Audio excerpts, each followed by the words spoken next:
So, Lauren asked me what I thought the theme of the meeting was going to be about a week ago, and I told her about a graduate, a Blues graduate, who said was having trouble with the loving kindness meditation, and she said, here's what she said. She says, "How can you show compassion for everybody? I mean, how is that even possible? So what about somebody who intentionally harms other people?" I says, one thing to have loving kindness for your family or friends or people that you don't know, but how does it make sense to have loving kindness for somebody who's done or is doing great harm? Instead of loving kindness, what I want to do is just make them pay for what they've done. And I thought that'd be a pretty good theme for tonight. And Lauren helped me with the title. The title should be "Loving Those Who Don't Deserve It." That's a great title. So I went through several drafts of what I was going to say, multiple drafts, and decided yesterday that maybe what I'd chosen was too difficult. Wow. So I got a new topic, and I wrote about 6 drafts of that new topic, and I thought, that really was the right topic, that first one. So appropriate for the times. Yeah, exactly, exactly. True. And so I changed it just for what you're saying, so the times that we're in, because we're so divided, and there's us and them, and whatever side is us for you or them for you, it's kind of a similar dynamic, whatever side you're on. It's not like some people have some weird ideas, it's like they're wrong. Mm-hmm. And not only wrong, sometimes you may even think they're just bad or even evil. Yeah. So I worked on that for a while, and then I managed to delete it. But I'm technical, so I knew to go back and find recovered files. And so when the dialog box came up, I quickly checked the one that says delete forever.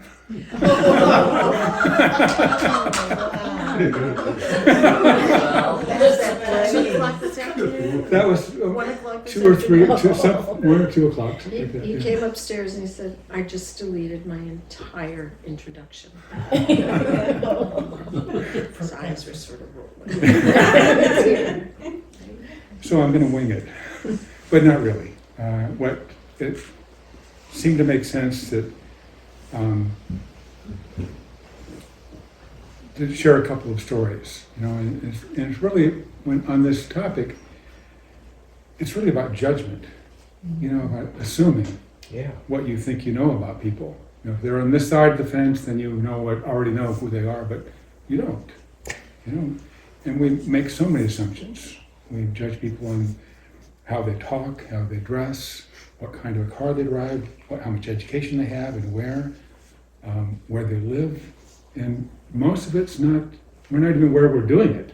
We just have that instant feeling about somebody, which is often not accurate. So I have 2 stories. And one you've heard before, I think, if you've been to some of these, because I like the story so much. It was so meaningful to me. And this is when I was an undergraduate at Berkeley, and on Telegraph Avenue was where all the panhandlers hung out. Not only were they selling T-shirts and things, but they weren't selling T-shirts; they were just asking for money. And my roommate had read an article in the school newspaper about the panhandlers, and he had interviewed a few of them. And he says, what I discovered is some of them make more money. He actually put it how much money they were making. And Bill, my roommate, and I said, that's more than we make at our part-time jobs. Mm-hmm. So we decided that we would take something out on Telegraph Avenue. We went into our cupboard in our apartment, found an old, dusty can of SpaghettiO noodles or something like that. It was, we're probably disgusting even when it was new. Put it in the bag and found a head of lettuce, and we're college kids, so that head had been there for a very long time. So it was not just brown, it was slimy. I put that in the bag and walked up and down Telegraph, and nobody would stop and ask us for spare change. It was so upsetting. Finally somebody did, because we were ready, right? Finally somebody did and says, "Can you spare some change?" And I said, "Well, it depends. What would you use it for?" He said, "Well, I'd use it for food. I'm hungry." I said, "Well, then you'd appreciate this." I hand him the bag, and he opens it up, and he looks inside, And he looks up with this warmest smile, thanks, man, I appreciate that. I'm sorry, what did you He say? said, thanks, man, I really appreciate that. So if Bill or I could have erased ourselves from Telegraph Avenue and erased what we had just done, we would have done that. That was just, it was so upsetting to realize just how wrong we were about, at least about this particular person. And the other story that came to mind was when I was taking a workshop. It was one of these really, this is past the time of encounter groups, but sort of not really. You know, it was a communication training, but it was also the guy who led it, who also used to lead encounter groups during the 60s. And now it's no longer the 60s, it was like 1980 something. And it was very intense. It was maybe about 4 or 5 days long. And there was one person, a lot of sharing going on, there was one person that really got to me. She was Australian, and she was very big, and she was very opinionated, and she was very smart, but she also hated men. She said, and everything she said just had all this vitriol. It was just, men are stupid, men are this is a patriarchal society. Everything that's wrong with society is the men. And so I got really triggered by her. So here's some of what she said. Because all these years I remember, men are emotional midgets, arrogant, self-centered, not to be trusted. That's what she said. So at one point during that workshop, the leader had us break into smaller groups, and I was a little dismayed to discover she was in my group. And this leader was very skilled at getting people to talk about what was really going on with them. And of course, I didn't share what I was thinking about this woman, but at one point she shared something about her childhood. And she shared that from the time she was 11 and her cousin was 16, every Saturday he would come down the road when her parents weren't home, because her parents were both working out at home. It's kind of upsetting to even talk about this, but he would have her undress and then have sex with her every weekend for 3 years. That's not sex, that's just rape. That's rape. That's right. And after she told that story, whenever I looked at her, no matter what she said, she didn't stop talking about men. It was still the same after as before. But now I not only understood, and it wasn't intellectual, I looked at her and all I could see was that 11-year-old girl.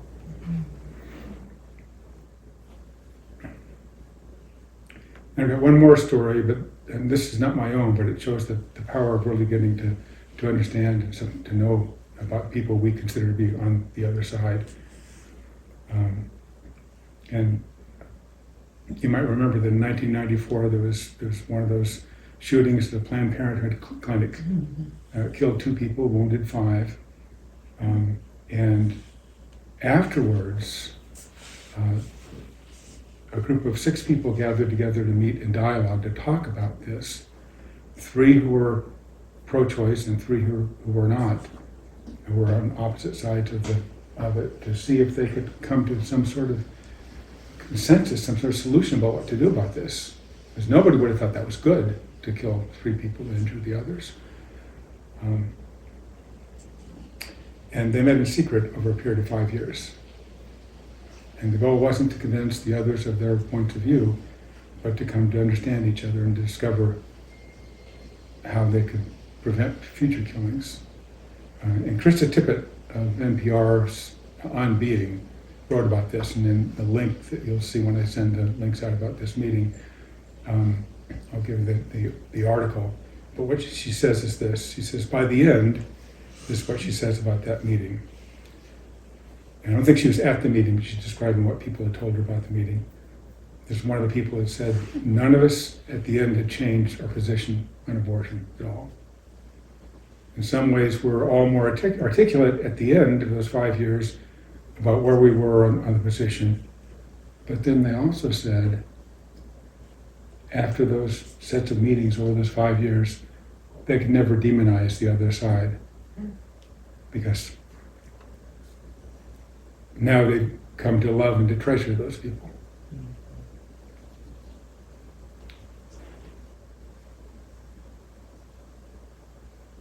So those are my stories. I did lose those in the cutting room floor. Uncle Harry. All right. Ramdas's story. Yeah. I think it fits. Yeah. Yeah. Remember Richard Albert Ramdas? Oh, God. He wrote the book Be Here Now. The chair. Hmm? Yeah. Yeah. And when he published that book, and it obviously, because you know the history, it did very well, sold millions of copies. And his dad, who was a very conservative lawyer, says, "Well, Richard," says, "now that you sold all these books, I looked in the book. I said I bought a copy, and you say that you're not taking a royalty. He says, why are you not taking a royalty? That doesn't make sense to me. It's just if you would make so much money, and you could do good with it. You could institute programs. You could do things for people." He said, "Well, I am doing things for people. I'm making the book cheaper." And then Richard Ramdas says to his dad, he says, "Well, do you remember when Uncle Harry was having those legal problems?" He says, "Yeah." His dad's a lawyer. He says, "And you helped him with it, right?" So, "Yeah, of course." He says, "How much did you charge him?" He's, "Well, nothing. It's Uncle Harry." He says, and then Ramdas says, "Well, Dad, they're all Uncle Harry to me." Wow. Oh. So that's a good story. It's my favorite. That's right. So maybe it's good I dropped all those other graphs on the board.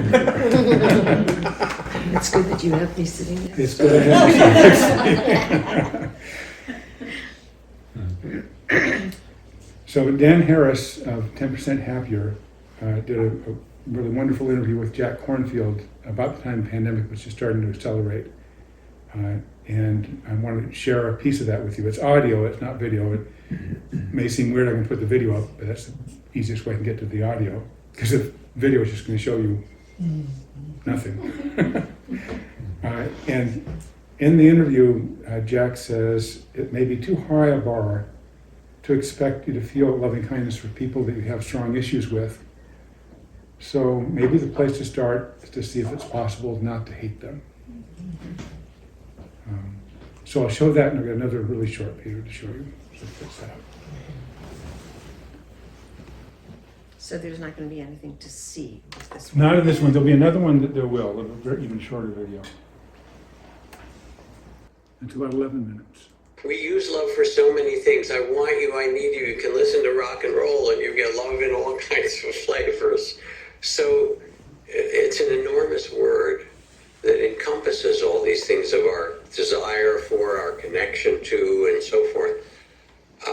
I'm using a subset of that enormous word, maybe something closer to the bone, really essential. And we could almost find a different word for it to say that we are nothing and we're connected to everything. And in that you could call that connection by whatever word you like. I call it love. That ability to feel that you are part of something, not just this separate self, which is an illusion. Every breath you take was breathed by the people around you and the animals, and the planet is breathing you. The sense of separateness is a fiction, and it's one of the great sufferings of our time now, because whether it's climate change or pandemic or economic racism and injustice, they all come from this small sense of separateness that doesn't recognize that who we are is this web of life. And when we get quiet and feel that that connection is true, every breath teaches us that. You could call it whatever name you like. When I think about love in the meditative or contemplative sense, I think about it as at least two things. One, just what you described, that when you are turning down the volume on, solipsistic storytelling, that's the ego's job. But if you can turn down the volume on that a little bit and get beneath it, you do feel more connected. I always talk about the I don't even know if this is true, but I've heard that the Tibetan phrase for enlightenment roughly translates to clearing away and a bringing forth. And so I really like that. The other way in which I think about love, and I had to learn this, reasonably recently in my meditative career, is just like a warming up of my awareness. And it can be done, or at least in my case, had to be done in what can feel like artificial ways by just repeating these loving kindness phrases for 10 days at a time on a retreat. And it just puts a little more sunlight and warmth into the system, but it's not like string music. It's just a little bit less of the sort of subtle hidden aversion that was embedded in my mindfulness heretofore. That's lovely, and really what you're describing is the effect of doing a practice like metta or loving kindness or compassion. There's a whole series of these practices, and you start and they can feel awkward or they can feel mechanical. And what modern neuroscience shows us is that as we practice, these neural connections, these capacities for emotional regulation or connection, or in this case, love and compassion, they actually are rewiring our brains. And we're somehow able to feel a deeper connection, even though it might feel awkward at first. But there's a couple other things to say, just as that phrase you use from the Tibetans. In the Zen tradition, they say to become enlightened, and I don't even like to use that word because it's like a fancy word, who knows what that means, but this is a beautiful phrase. Said to be enlightened is to become intimate with all things, to let yourself feel that very deep connection. And there's the only public monument that I know in the U.S. to a mystical experience is downtown Louisville, Kentucky, on the corner of Walnut and 4th Street, where the great Christian mystic Thomas Merton was walking one day. He'd gotten out of his monastery in the hills there, and he described walking down the street and suddenly being struck by the secret beauty behind the eyes of every walking person there. He said, there I was in my monastery looking for holiness, and it was walking by me in every being, in every face, a beauty that was born into them, no matter what personality and body and politics they had. Underneath, behind those eyes, was something shining, and I had missed it, and now I realize that it's everywhere. And just to be really practical, because we're also in these very divided political times, this really speaks to seeing people in a different way. Since the riot at the Capitol, we've gotten a lot of questions here on the show about how do you generate compassion for people with whom you disagree. And if it's okay, I'd like to play you a voicemail from somebody who actually lives in Washington that runs along these lines. Yes, please do. Hi, this is the DC caller again. Actually, I'm sure you've gotten a number of phone calls from people in DC. Here's my other question for you. How are you supposed to fill our hearts with compassion and kindness when it is just filled with so much anger and vengeance? Like, I genuinely want the massless people to get the coronavirus at the Capitol today. That's a horrible thought, and yet it is true.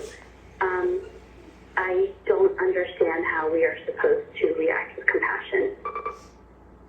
So you're tossing me that question, huh? I figured better for you to answer it than me. Yeah, no, I love her honesty. There's something so straightforward about it. Seeing all these people without masks and wishing that they would get the virus. There's some part of us, the more primitive part, that also revels in revenge in some way. And I've seen this even in great spiritual teachers.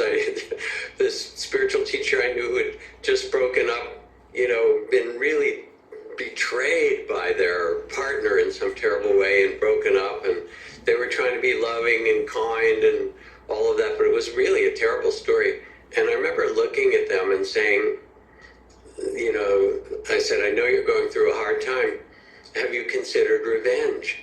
And this huge smile came across their face, because they had, but of course, and I wasn't suggesting that they do it, But what I was suggesting is that in some way, that when our heart opens, we actually have to feel all the things that come. And all of the things that she spoke about come actually because she feels fear and she feels pain. How could this happen? She's worried. She feels hurt that these people are hurting, whether it's hurting the democracy or hurting one another or hurting the community. And so a response out of that is anger. You know, how dare you? And I'm not saying anger doesn't have its place, but underneath the anger, she's angry actually because she cares. And that's the deepest truth, that she actually cares so much. And all these emotions come from that. The point isn't then to be loving and say, oh, compassionate for them, although you might be. The Dalai Lama said, your enemies, they are your best teachers. They show you how to learn real compassion and patience. But I think that that's a very advanced perspective. I think for the woman who called in, and I respect her honesty, the first step is simply to not hate these people. It's not to love them or not have compassion, but to realize that you don't want to carry revenge and hatred because it poisons your heart. That if you go through the day hating this person and hating that group, you know, and wanting revenge and so forth, if you actually live there, if you know, they don't come as visitors, but you invite them in the table and make them a meal and so forth, it's toxic. You know, it poisons you in some way. So the word actually is non-hatred. Is to step out of that place and realize I can witness this. I see the tragedy of it, that these people are so caught up in their beliefs and in their emotions of anger and fear and so forth, that they're willing to hurt other people out of their bitterness and out of their ignorance and confusion. You see it. And really what you're seeing is ignorance and delusion. This is what Ajahn Chah said, you know, the real culprit is ignorance itself. And that's where it leads to some tenderness of the heart, to see that it doesn't mean you accept it or approve it in any way. In fact, you can say, I will stand up and do whatever I can to prevent this harm from continuing. Whether it's in the pandemic, I'll do what I can to make sure that masks aren't politicized and people actually realize that we are responsible for each other's lives, whatever way I can, or politically. But I also will not contribute to the hatred. I'll say this is ignorance and pain.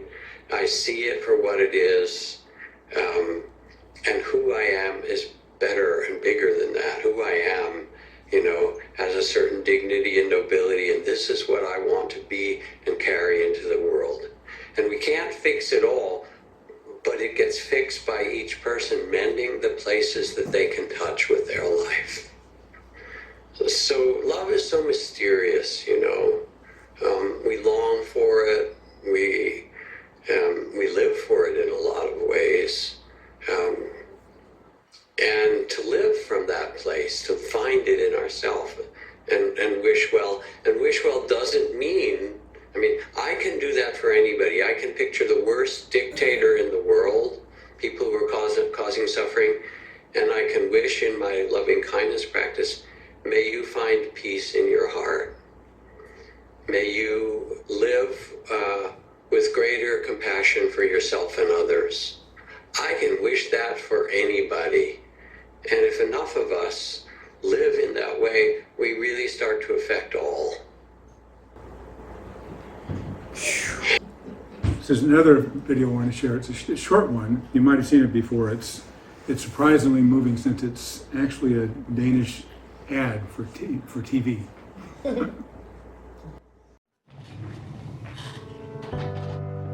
It's easy to put people in boxes. There's us, and there's them. The high earners, and those just getting by. Those we trust, and those we try to avoid. There's the new Danes, and those who've always been here. The people from the countryside, and those who've never seen a cow. The religious, and the self-confident. There are those we share something with, and those we don't share anything with. Velkommen. Jeg kommer til at stille jer nogle spørgsmål i dag. Nogle af dem kan godt være lidt personlige, men jeg håber, I vil svare ærligt på dem. Hvem herinde i rummet var klassens klovn?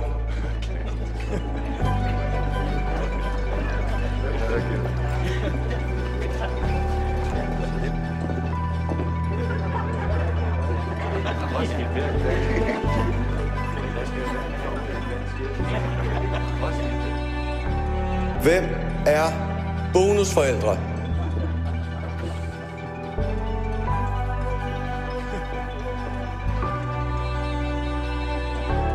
And then suddenly, there's us. We who believe in life after death. We who've seen UFOs. And all of us who love to dance. We who've been bullied.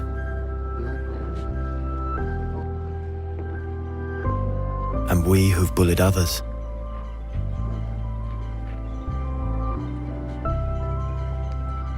And then there's us, the lucky ones who've had sex this past week.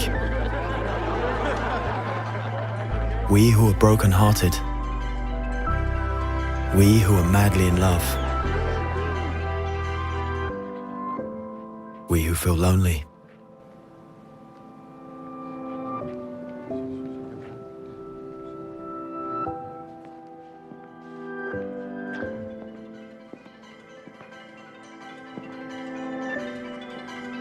We who are bisexual. And we who acknowledge the courage of others. We who have found the meaning of life. And we who have saved lives. And then there's all of us who just love Denmark. So maybe there's more that brings us together than we think. TV2 Denmark. All that we share. Wow. Isn't it amazing for a television? Wow.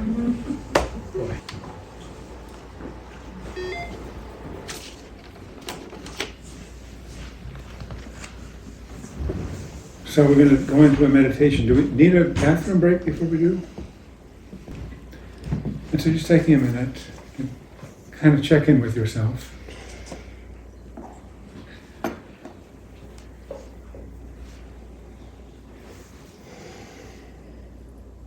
With all the things going on in your life, you can, even as you're sitting here, you can notice how your feet are making contact with the floor.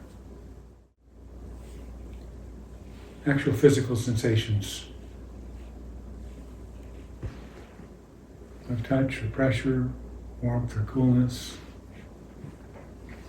just whatever you're noticing.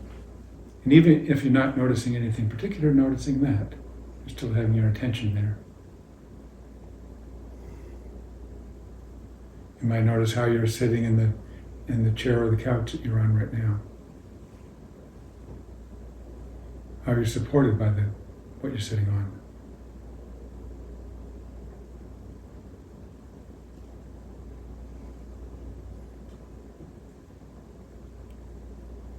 And noticing how your arms are resting in your lap or your legs or your sides.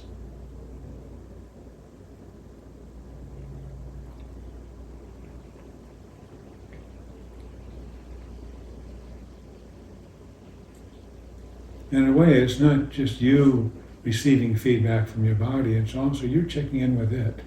It's like you're noticing it in a way we don't usually. There's actually a hand from you that reaches out to it to let you know that you're there and you're noticing and appreciating, sensing.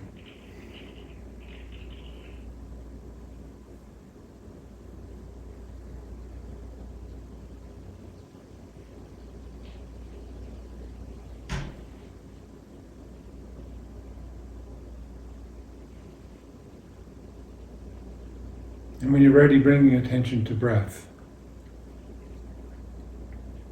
Just how it is you're breathing right now, because you're breathing just fine.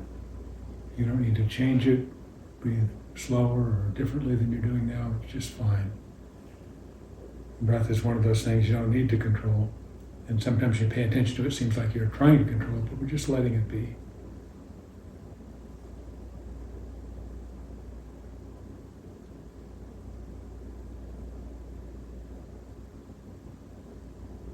Observing the breath the same way you might watch the waves go out and then come back into the seashore. You don't need to make them go faster or slower or differently, just noticing.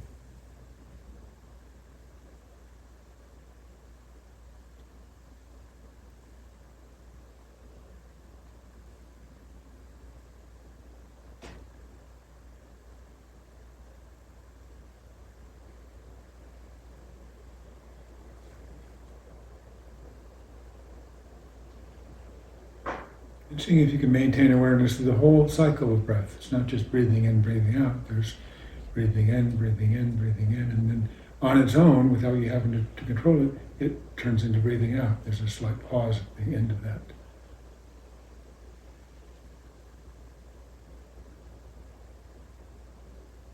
And another pause at the other end.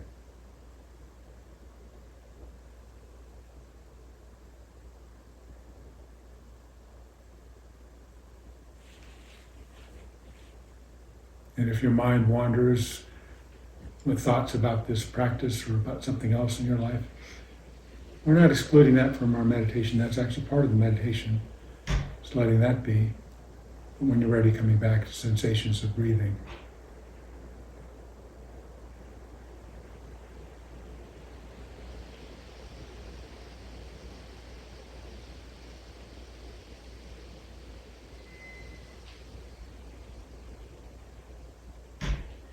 Or your attention might move the sounds that you hear. There's a door that's wanting to open or close with the air movement that's coming in. You may be able to hear the leaves rustling outside.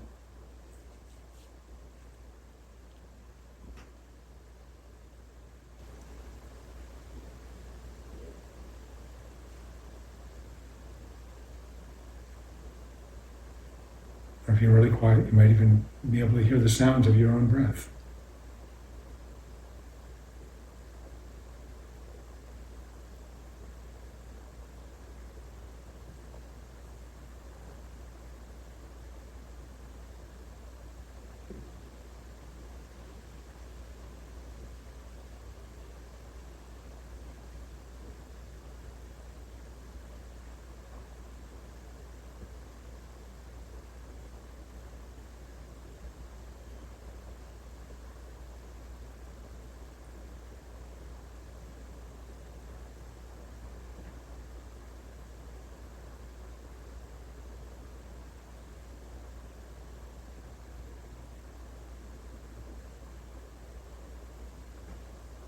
There's actually no wrong place for your attention to be, whether it's with your breath, with sounds, or even thoughts.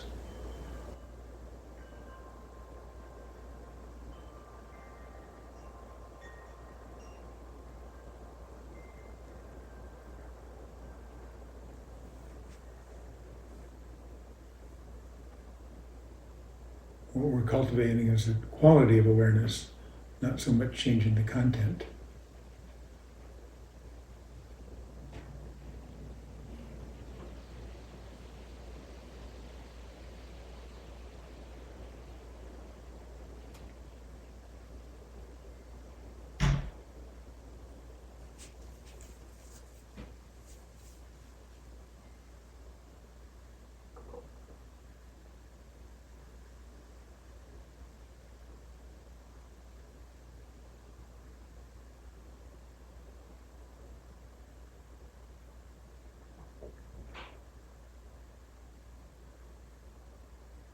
When you're ready, you might see if you can recall a time when there was someone for whom you had very strong negative feelings.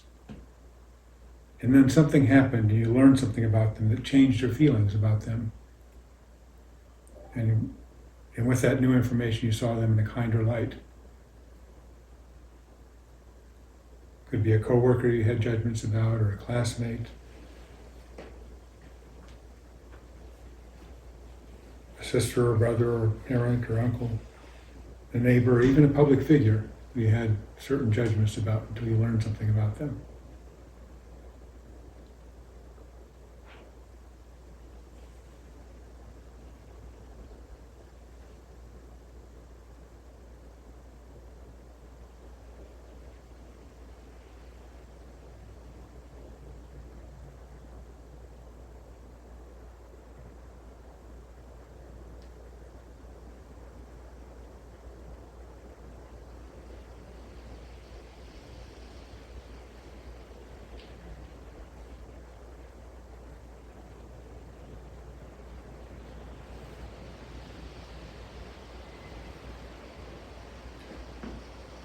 Or if it's difficult to find that exact situation, see if you can recall a time when someone gave you a chance, or gave you a break that you didn't expect, or maybe even didn't deserve, or believed in you when others didn't. That could have been a teacher or a mentor, a manager, a family member, or a coworker, friend.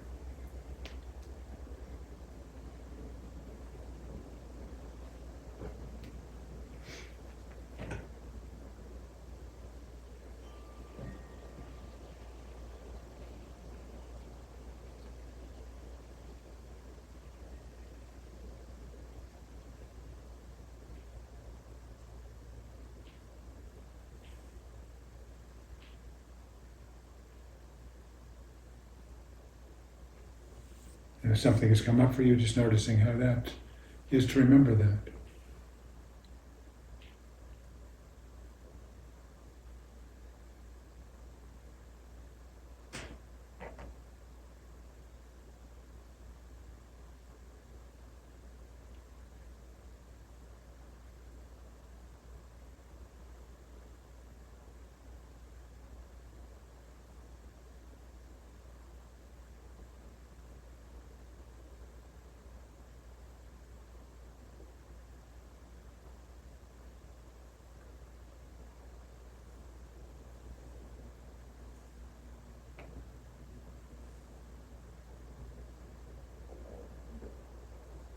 And the next 7 or 8 minutes will be in silence, and you can continue the meditation along this theme if you like, or have it be a breath meditation, or however you like to use that time that you have for yourself.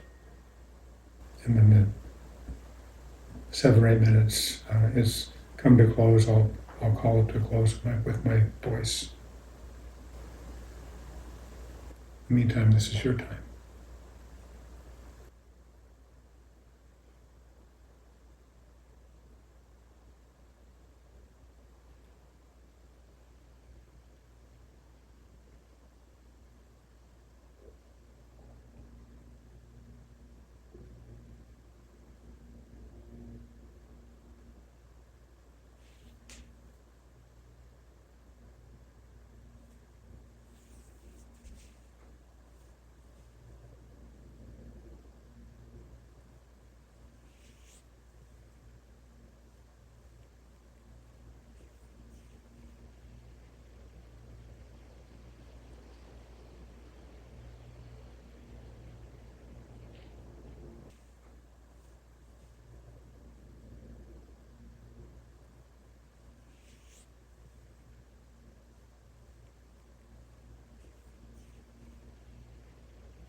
We'll be ending the meditation in just a moment.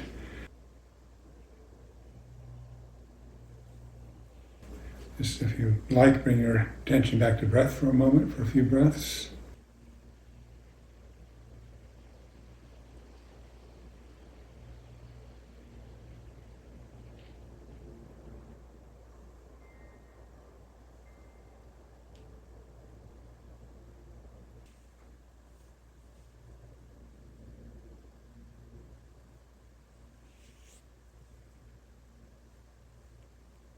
And when you're ready, let your eyes come open if they've been closed.